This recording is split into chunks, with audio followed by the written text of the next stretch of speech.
Welcome to Wrestling with Heart, a podcast looking at pro wrestlers giving back to their community. Join me, Stanley Carr, as I interview wrestling's hottest names who use their platforms as entertainers to raise awareness and do community service.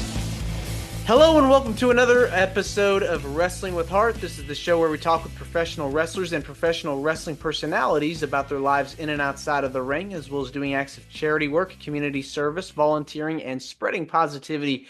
We're always about positive vibes on the show, and I've got a very special guest with me here. He has worked for numerous companies over the years, including AWA as well as the WWE.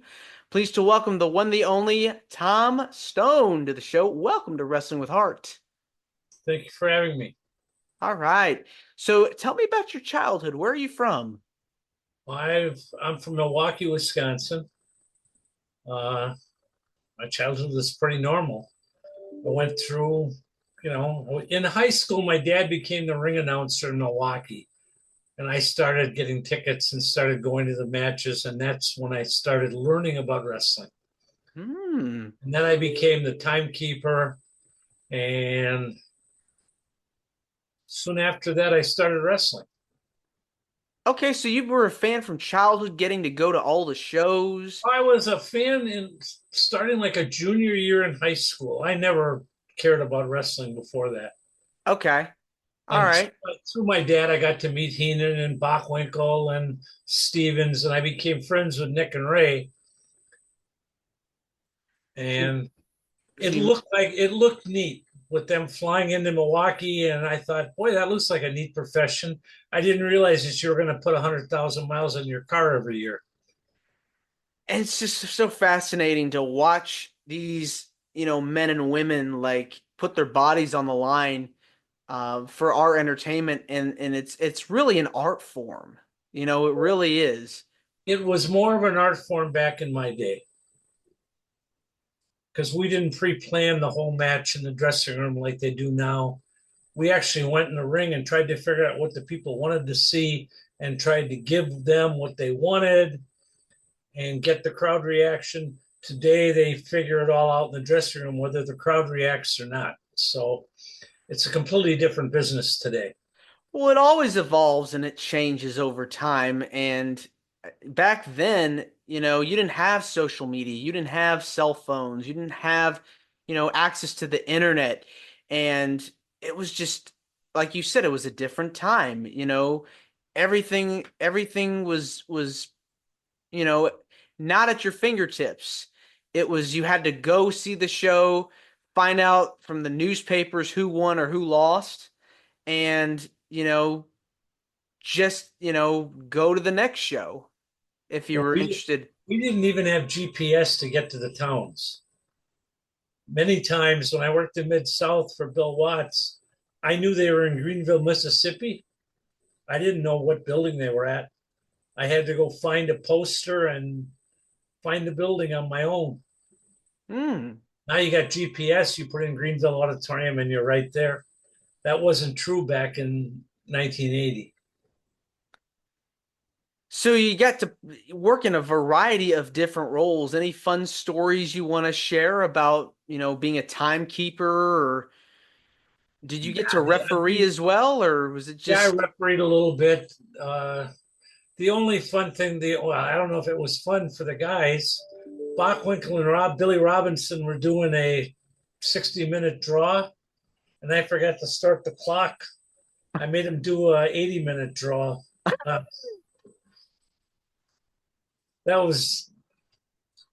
And then I guess one night in Green Bay, I was keeping time, and Wahoo was wrestling Billy Graham, and they were doing a strap match, and it was one of the bloodiest affairs I'd ever seen. My white leather jacket from high school was bright red.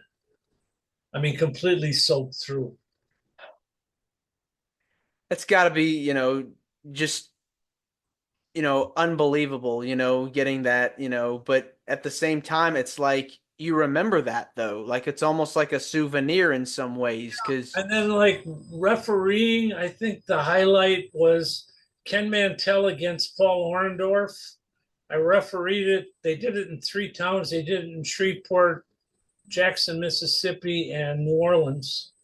I had the New Orleans and Jackson, and it was by far the best pop I've ever heard from a wrestling crowd.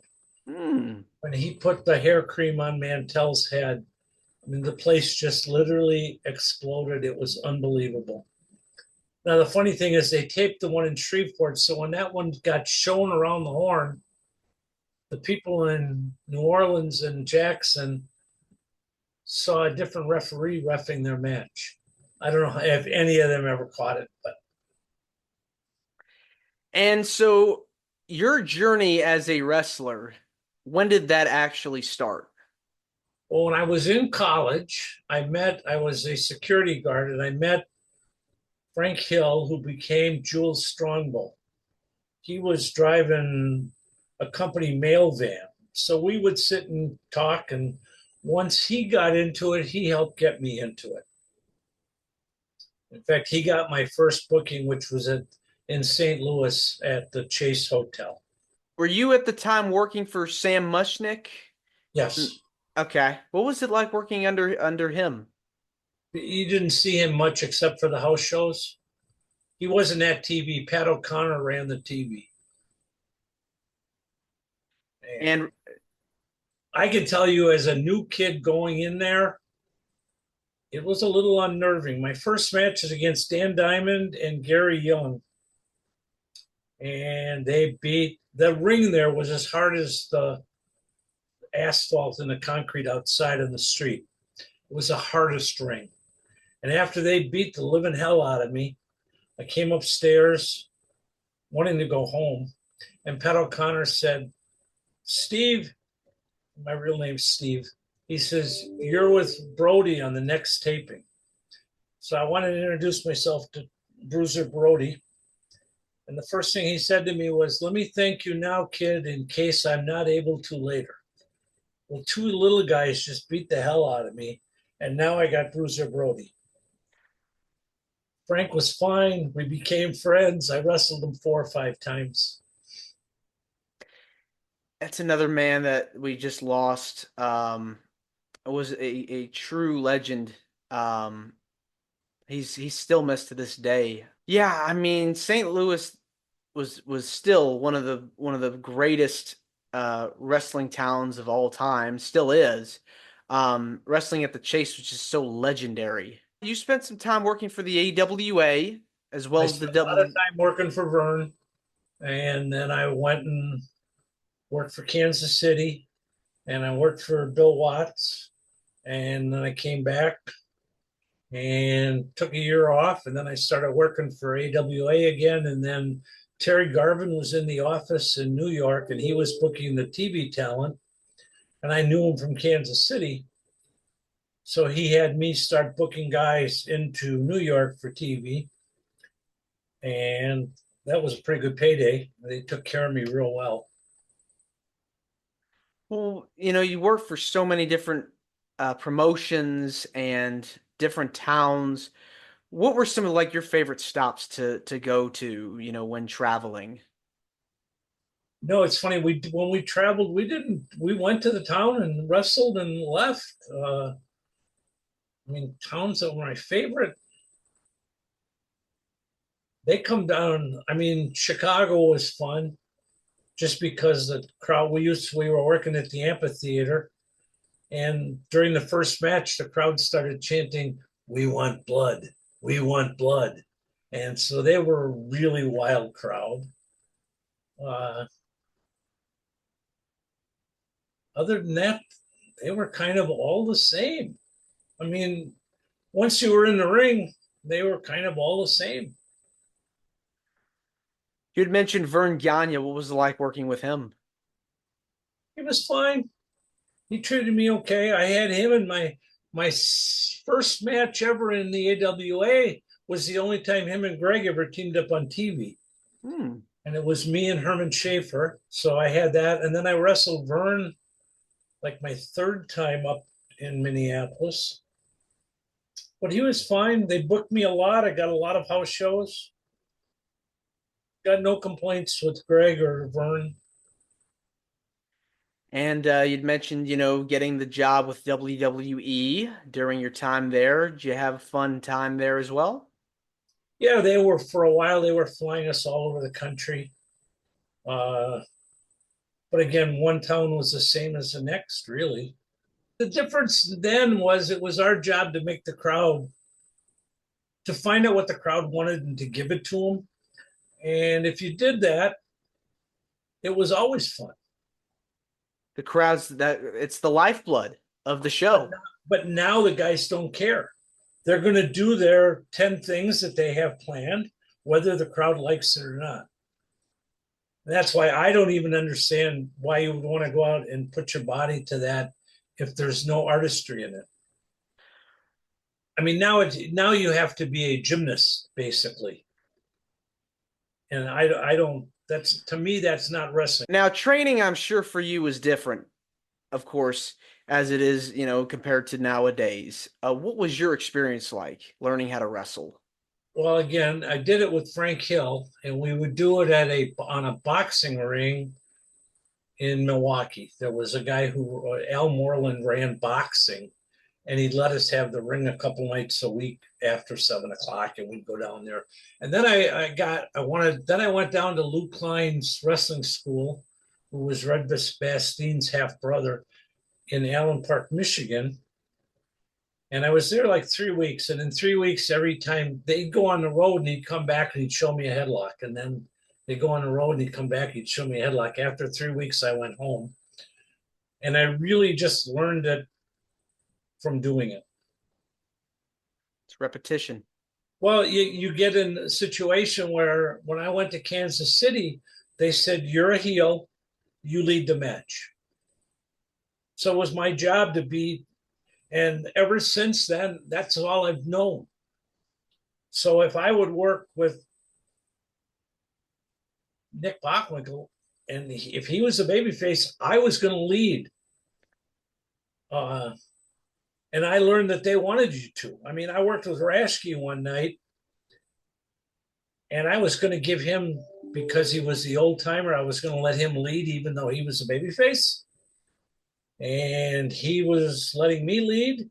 Nobody led. It was the worst match of my professional career. Wow. It was terrible. Was there anything that you wish you could have done better? Yeah, I should have led.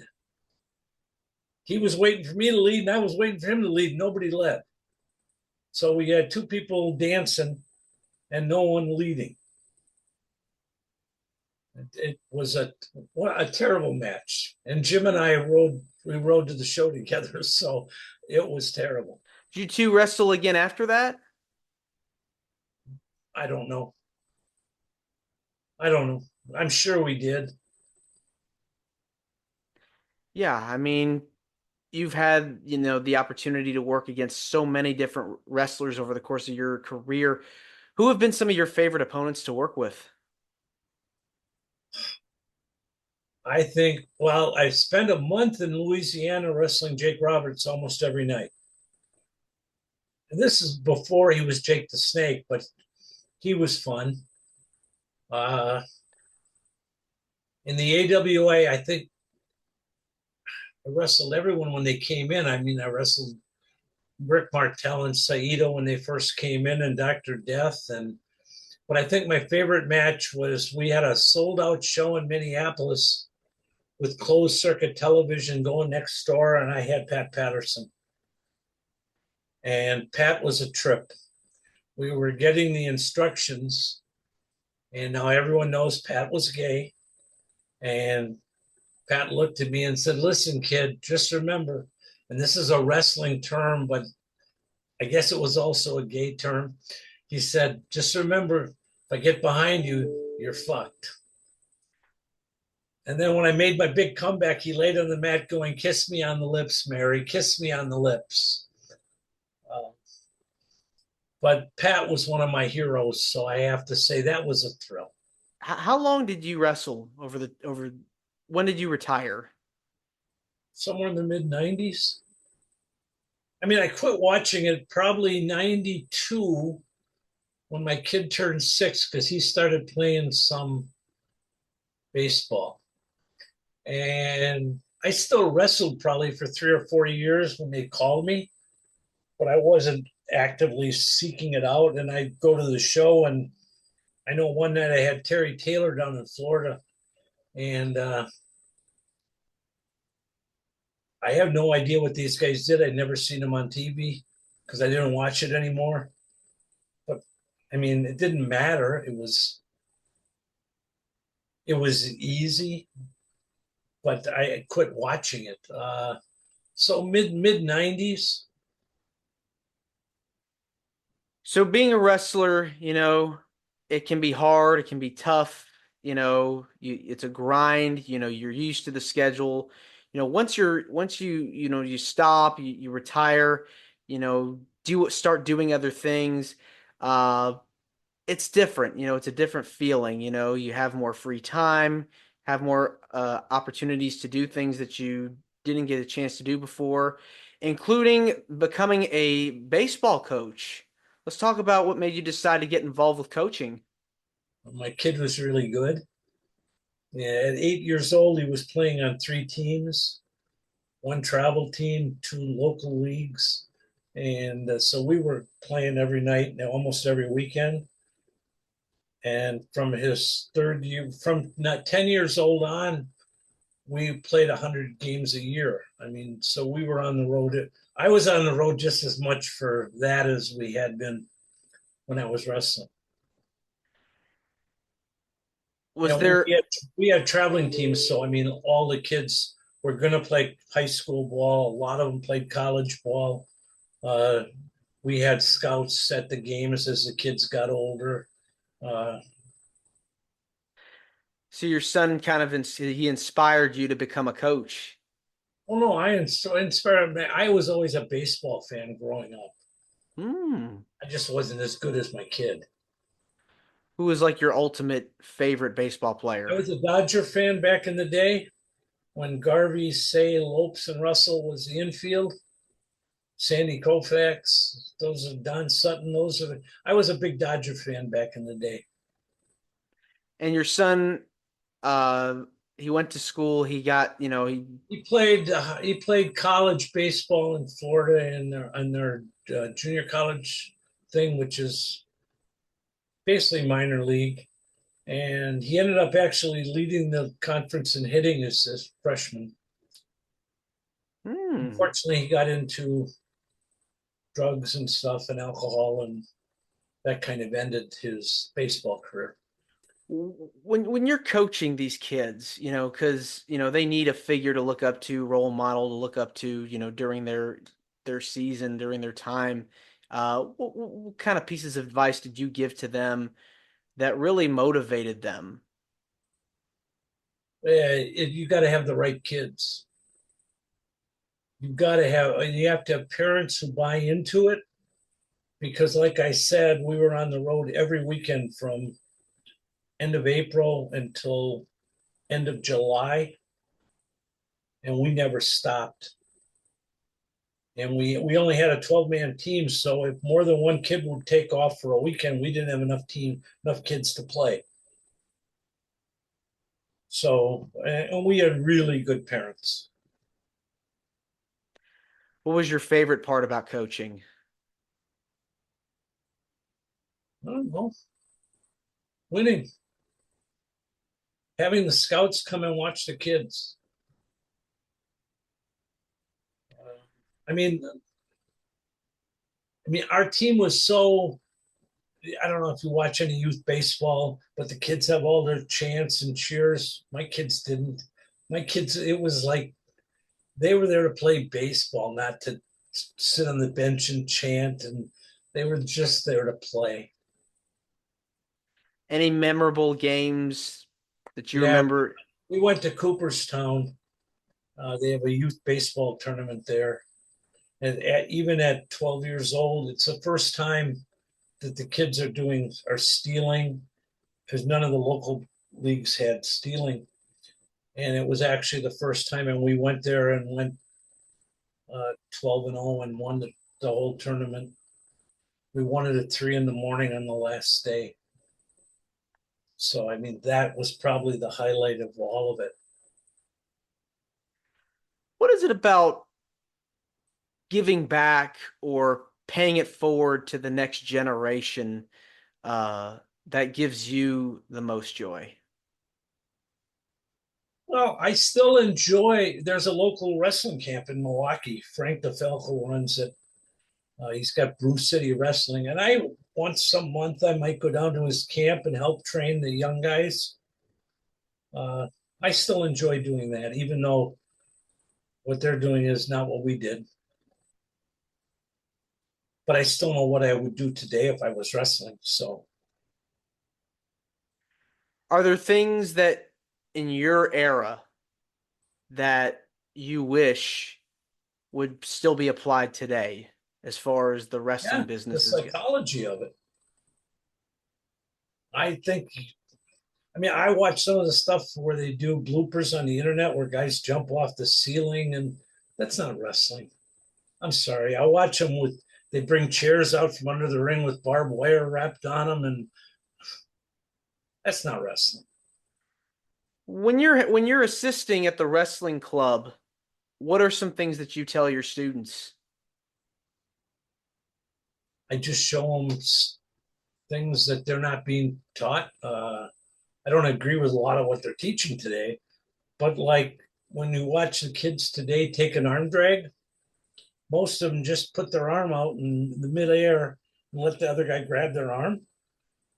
That's not the right way to do an arm drag. The right way to do an arm drag is for me to grab your neck and then you go down, because why would I turn around and hand you my arm? The whole deal is when I turn around, I see your neck, I'm going to grab you. And that was something I learned 50 years ago. So it's little things that they don't get. You don't need you don't need to do the next biggest move. You need to get the people to buy what you're doing. Do you keep in touch with any of the people that have graduated or have come out of the school? No. I might go watch one of their matches. There's one kid there. His name is Roosevelt. I kind of am his mentor. I go in to watch some of his matches and I'll critique them. But back in the day, I had my own school, and my guys all my guys were all way better wrestlers than what they got at the camp today. Of course, today they'll take a kid who's 130 pounds. We didn't do that. When you talk to Roosevelt, anything that motivates him? Is there stuff that you can share with me or care to share? Pieces of Yeah, advice? yeah. I think the biggest thing I'm trying to get him to do, and he did it once and it worked out real good. When the matches end, if I'm wrestling you today, and let's say you beat me, right? Nowadays, both guys just get up and go back to the dressing room. Well, I'm trying to teach him, Roosevelt, to keep his heat so he can lose. I could lose to you. And when you got on the floor, if you got to the floor, I'd spit at you, call you a coward. I'd make you come back in the ring. If you were still in the ring, I'd hit you from behind and tell you don't sell it. And then when you turned around to hit me, I can bail out of the ring, say screw you, and they forgot that you beat me. Now they want to see me still want to see you kick my ass for spitting at you or for hitting you. And nobody does that today. So if you're wrestling the same club, and Frank's place runs one of the same clubs every month. Well, if you've been beaten 3 times in a row at that club, what good are you? But nobody does that. The matches just end and everyone just goes back to the dressing room. That would never have happened in our day, because you had to keep your heat. I could wrestle Buck Zumhofe or Brad Riggins every month, every time in Milwaukee for a year and keep my heat, and the people would still buy the match. And how long did you have your wrestling school for? Probably 10 years. Anybody notable graduates went on Texas, to do big things? Texas Hangman. They ended up getting the tag straps for Lawler, and they had the tag straps in Puerto Rico. And Mike and Tom ended up working in for WCW as Tough Tom, and me and Mike. They got tryouts for New York. They did Japan.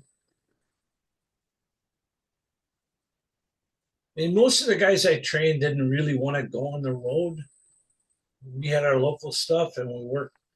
We had local things going on all the time. When you see these people, go on to do bigger things, I mean, it has to feel good knowing that you played a big part in their development.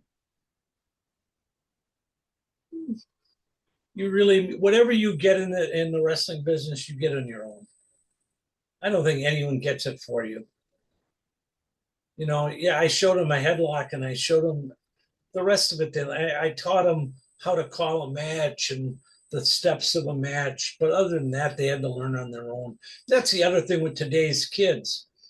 If me and you are driving to a town today and we're working on the show, the minute we get in the car, you're on your cell phone texting.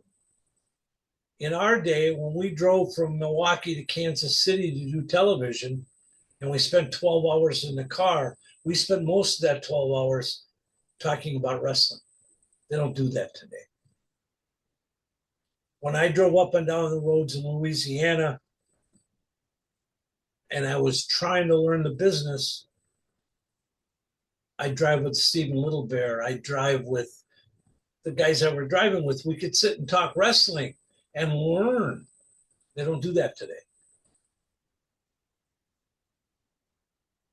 It's a different time, different era.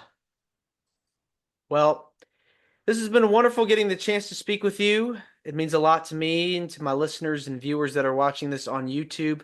Where can people find more about you on social media if they want to get in touch with you? They can't. I mean, they can find me on Facebook, but if any of your if any of the people want to read my book, I wrote a book and it was on Amazon. It's not anymore. If they'd like to read a copy of it, if they send you their email address and you send it to me, I'll forward them a PDF copy. Free All of. right. All right. Well, thanks again, and you're more than welcome to come back. But can I tell you one? Can I tell your people one good story Sure. before we leave? I traveled a lot in Louisiana with Junkyard Dog. And one night we were coming back through Chula, Mississippi. And naturally, he knew the town. So he took us to a 7-Eleven in a part of town that people with my skin tone don't go to. This is 1980 in the Deep South. And he said, go in and get us some stuff to drink. So I went in to get him a beer and I went in to get myself a soda. And I turned around and there were 6 or 7 fairly large black guys surrounding me.